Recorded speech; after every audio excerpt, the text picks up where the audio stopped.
Langsung saja film dibuka dengan memperlihatkan pria gendut bernama Kim Woo-jin. Woo-jin bekerja sebagai pembuat mebel yang berasal dari kayu. Pada sebuah pagi Woo-jin yang tadinya berbadan gendut tiba-tiba berubah. Ternyata diketahui Woo-jin memiliki suatu keanehan di mana dia bisa selalu berganti wajah di setiap harinya. Kemudian cerita beralih ke masa lalu ketika Woo-jin pertama kalinya wajahnya bisa berubah setiap harinya. Saat itu Woo-jin masih duduk di bangku SMA. Tepatnya ketika dia berumur 18 tahun, tiba-tiba di suatu pagi dia terkaget ketika melihat wajahnya di cermin berubah. Wajahnya berubah menjadi paman-paman. Woo-jin pun langsung menghampiri ibunya dengan menangis dan bertanya kenapa wajahku bisa berubah seperti ini. Ibunya yang melihat itu pun terkejut dan bingung tidak tahu apa yang terjadi. Akhirnya ibunya membawa Woo-jin pulang ke rumah untuk menenangkannya. Dari hari ke hari wajah Woo-jin terus berubah mulai dari menjadi lebih muda lalu. Keesokan harinya tiba-tiba menjadi ajusi sampai keesokan laginya bisa berubah menjadi perempuan. Perubahan wajah Woo-jin juga tidak terbatas pada gender dan ras, dia bisa menjadi seorang wanita tiba-tiba, menjadi bule tiba-tiba bisa juga menjadi nigas. Suatu saat terjadi masalah Woo-jin tidak bisa mengontrol perubahan fisiknya, jadi setiap hari dia berubah menjadi orang yang berbeda-beda. Dan karena hal itu Woo-jin pun mengurung dirinya di rumah, dia pun harus putus dari sekolahannya, dia juga tidak mempunyai teman. Satu-satunya orang yang dia kenal semenjak kejadian itu hanyalah ibunya saja, sampai di suatu hari ada seseorang yang bernama Sunbak, dia mengetuk pintu rumah Woo-jin, ketika itu tampilan fisik dari Woo-jin seperti ibu-ibu. Lalu Woo-jin pun membukakan pintu, Sunbak ternyata merupakan teman semasa kecil Woo-jin. Woo-jin mulai tidak menemui Sunbak semenjak fisiknya dapat berubah, karena dia merasa malu. Karena wajah Woo-jin sekarang sedang berubah Sunbak mengira bahwa itu adalah ibunya Woo-jin. Akhirnya Sunbak pun menanyakan apakah dia bisa ketemu dengan Woo-jin. Woo-jin tentu bingung juga, karena bagaimana dia bisa menjelaskan kepada Sunbak, kalau dia adalah dirinya, sampai akhirnya ibu asli Woo-jin datang, tentu Sunbak terkejut melihatnya. Akhirnya ibu Woo-jin memberitahu keadaan yang sebenarnya, mendengar hal itu tentu Sunbak tidak percaya, akhirnya dia memberikan pertanyaan-pertanyaan pribadi, yang hanya diketahui olehnya dan Woo-jin. Saat Woo-jin ternyata bisa menjawab semua pertanyaan itu, akhirnya dia pun percaya kalau memang orang yang di hadapannya itu adalah Woo-jin. Dan sejak saat itu Sunbak akhirnya menjadi teman satu-satunya yang tahu tentang keadaan Woo-jin. Cerita beralih ke masa sekarang di mana sekarang ini Sunbak dan Woo-jin bersama-sama membangun perusahaan, di mana perusahaan mereka berdua ini bergerak di pembuatan mebel berbahan kayu. Sunbak berperan sebagai wajah dari perusahaan ini, karena Woo-jin juga tidak bisa dikenali oleh siapa-siapa, tetapi Woo-jin di situ berperan sebagai perancang dari mebel itu sendiri. Sampai pada umur 30 tahunan Woo-jin memang tidak pernah bertemu siapa-siapa, dia juga tidak berpacaran, dia tidak mengenali siapa-siapa, orang yang dikenalinya hanya Sunbak dan ibunya saja, nyatanya memang Woo-jin tidak pernah berencana untuk menikah. Karena dia sadar tidak ada pasangan yang mau menerima perubahan fisiknya, yang setiap hari dapat berubah, sampai di suatu hari Woo-jin bertemu dengan seorang wanita. Wanita ini bernama Yisu, dia bekerja sebagai pelayan di suatu toko yang menjual furnitur yang terbuat dari kayu. Yisu selalu ramah kepada pembeli-pembeli yang ada di sana. Ketika itu hujan sedang turun Woo-jin mampir ke tempat di mana Yisu bekerja. Ketika pertama kali mengobrol bersama Yisu, Woo-jin pun langsung merasa penasaran kepada Yisu.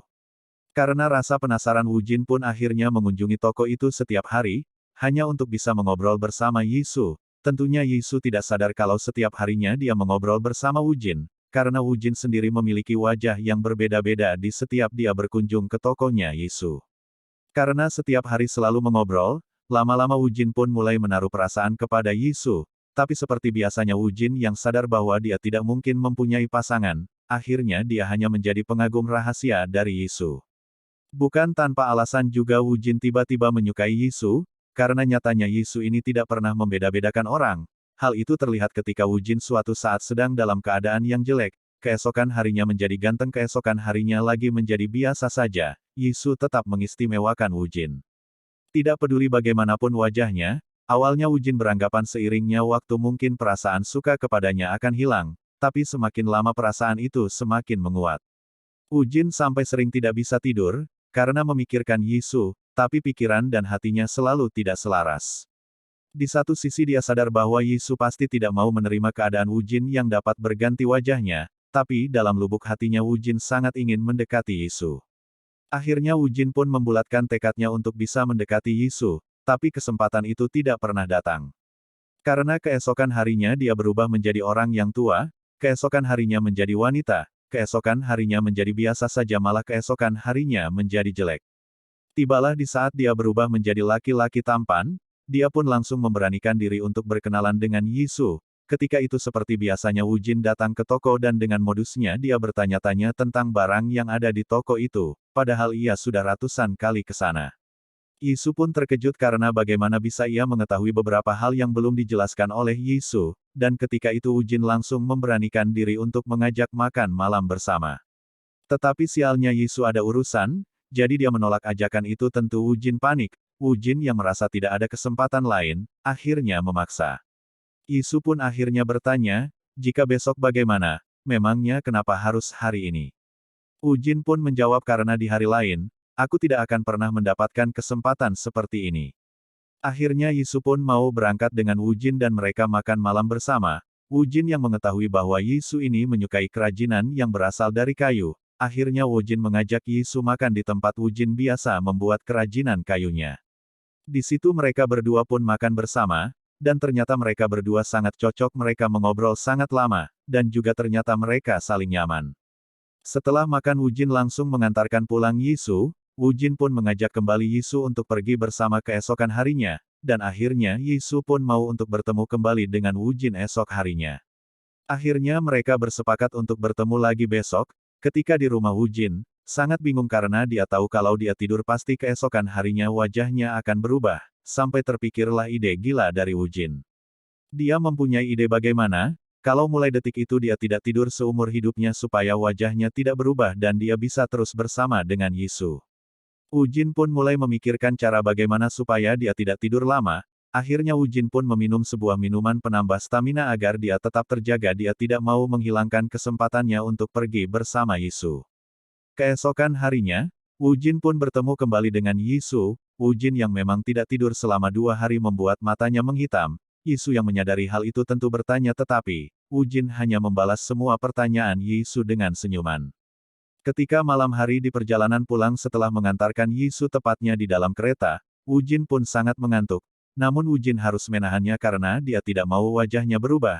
Dia pun sekuat tenaga melawan rasa kantuknya. Tapi karena Wu Jin sudah tidak tidur selama 2 hari rasa kantuk itu pun semakin besar dan itu semakin menyiksa diri Wu Jin. Sampai akhirnya dia tertidur karena sudah tidak kuat menahan kantuknya. Saat dia terbangun dari tidurnya, tentu dia langsung kaget dan segera melihat kaca untuk melihat wajahnya apakah berubah atau tidak.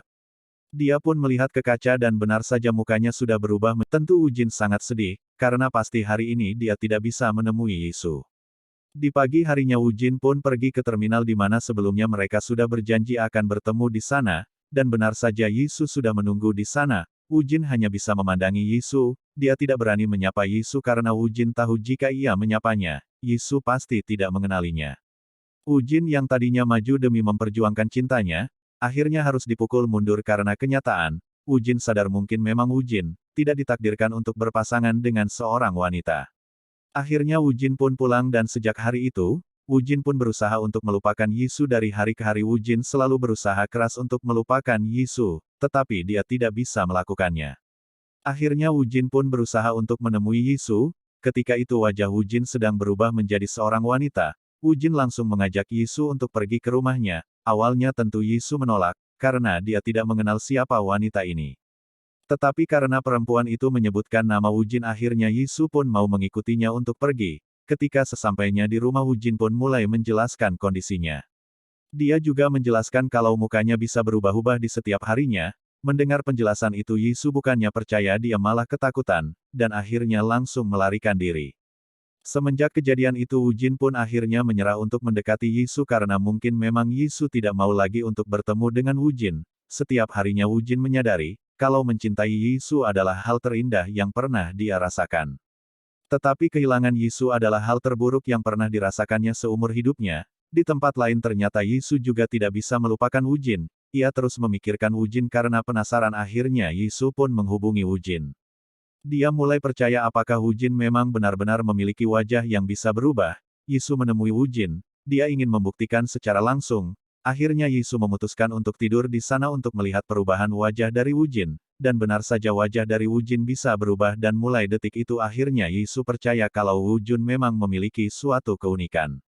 Dan sejak saat itu mereka pun berpacaran, setiap harinya Wu Jin dan Yisu menjalani hari-hari bahagianya. Yisu pun tidak mempedulikan fisik dari Wu Jin, seperti apapun fisik Wu Jin Yisu tetap mencintainya. Suatu hari Yisu diundang temannya ke suatu pesta, teman-teman Yisu pun menyuruh Yisu untuk mengajak pacarnya, akhirnya Yisu pun mengajak Wu Jin sialnya di hari itu. Wujud Wu Jin sedang berubah menjadi nenek-nenek dan tidak mungkin Wu Jin datang ke pesta itu. Wu Jin sekuat tenaga berusaha untuk tidur, agar fisiknya bisa berubah. Untungnya dia bisa tertidur. Yisu yang sudah datang duluan ke pesta mulai khawatir karena Wu Jin tidak datang-datang. Tiba-tiba ada seseorang di belakangnya dan itu ternyata adalah Wu Jin. Untungnya ketika itu Wu Jin berubah menjadi laki-laki yang sangat tampan. Hari-hari mereka terus berlalu. Mereka berdua terus berpacaran. Suatu saat Wu Jin memiliki keinginan untuk melamar Yisu sebagai istrinya. Wu Jin menunggu di saat fisiknya berubah menjadi laki-laki. Tepat ketika Wu Jin sudah berubah, dia pun langsung mengajak Yisu untuk makan malam. Di situ Wu Jin langsung memberikan cincin dan berniat untuk melamar Yisu, tapi Yisu hanya terdiam. Dia tidak antusias untuk menjawab ajakan lamaran dari Wu Jin. Akhirnya Wu Jin tersadar jika Yisu ternyata masih ragu untuk bisa menikah dengan Wu Jin. Teman-teman dari Yisu ternyata sering membicarakan Yisu di belakangnya, karena teman-teman Yisu mengira bahwa Yisu selalu berganti-ganti pasangan, yang nyatanya teman-teman Yisu tidak mengetahui fakta bahwa Wu Jin memiliki kelainan. Semua perkataan teman-temannya membuat Yisu menjadi depresi, sampai suatu hari tiba-tiba Yisu masuk rumah sakit, dokter yang menangani Yisu pun menjelaskan kepada Wu Jin, kalau selama ini Yisu mengalami depresi, dia juga sering meminum obat penenang untuk menenangkan jiwanya. Di situ Wu Jin pun merasa bersalah. Akhirnya Wu Jin memutuskan untuk bercerita kepada ibunya. Wu Jin semakin terkejut ketika ibunya bercerita, bahwa sebenarnya Wu Jin ini mempunyai ayah. Ayahnya juga memiliki fisik yang sama seperti Wu Jin, yaitu ayah dari Wu Jin juga selalu bisa berganti-ganti wajah setiap harinya. Ibu Wu Jin juga bercerita bahwa dia mengalami depresi, karena dia tidak bisa berhubungan dengan ayah Wu Jin, yang selalu berganti wajah setiap harinya. Dari situ Wu Jin pun sadar, mungkin penyebab Yisu mengalami depresi adalah rupanya yang selalu berganti. Dia pun terus berpikir apakah dia seharusnya meninggalkan Yisu demi kebahagiaannya. Akhirnya suatu hari Wu Jin memutuskan untuk pamit pergi kepada Yisu. Wu Jin tidak memberitahu Yisu dia akan pergi kemana, karena kalau Yisu tahu dia pasti akan melarang Wu Jin. Wu Jin pun memberikan sebuah kursi kepada Yisu sebelum dia pergi, dan akhirnya Wu Jin pun pergi meninggalkan Yisu. Sebenarnya hati Wu Jin sangat sakit karena nyatanya, Wu Jin masih mencintai Yisu, tapi di sisi lain dia sadar kalau dia tetap bersama dengan Yisu, pasti Yisu akan semakin depresi. Demi kebahagiaan Yisu akhirnya Wu Jin tetap membulatkan tekadnya untuk berpisah dengan Yisu. Mulai sejak saat itu Wu Jin tidak pernah lagi menemui Yisu. Yisu yang nyatanya memang juga sudah sangat mencintai Wu Jin pun berusaha mencari Wu Jin kemana-mana, tetapi dia tidak menemukannya. Yisu juga menyesal karena telah mendengar setiap omongan dari teman-temannya. Yisu pun akhirnya mendatangi Sun Bak. Yisu pun langsung menanyakan tentang keberadaan Wu Jin, dan ternyata Wu Jin sudah pergi dari Korea. Sun Bak memberitahu jika Wu Jin sekarang ada di Swedia. Yisu yang mendengar itu, tanpa berpikir panjang langsung pergi menyusul Wu Jin ke Swedia. Sesampainya Yisu pada alamat yang diberikan oleh Sun Bak, dia pun mengetuk pintu rumah itu. Wu Jian tentu terkaget ketika dia melihat Yisu di sana. Wu Jin yang menghampiri Yisu pun harus berbohong saat itu dan mengaku kalau dirinya bukan Wu Jin. Yisu yang mendengar itu, tanpa berpikir panjang langsung memeluk Wu Jin, dan Wu Jin pun akhirnya menangis. Akhirnya mereka berdua bisa bersama lagi. Ketika sesampainya mereka di Seoul, Yisu langsung menyatakan keinginannya untuk menikah dengan Wu Jin dan film pun berakhir.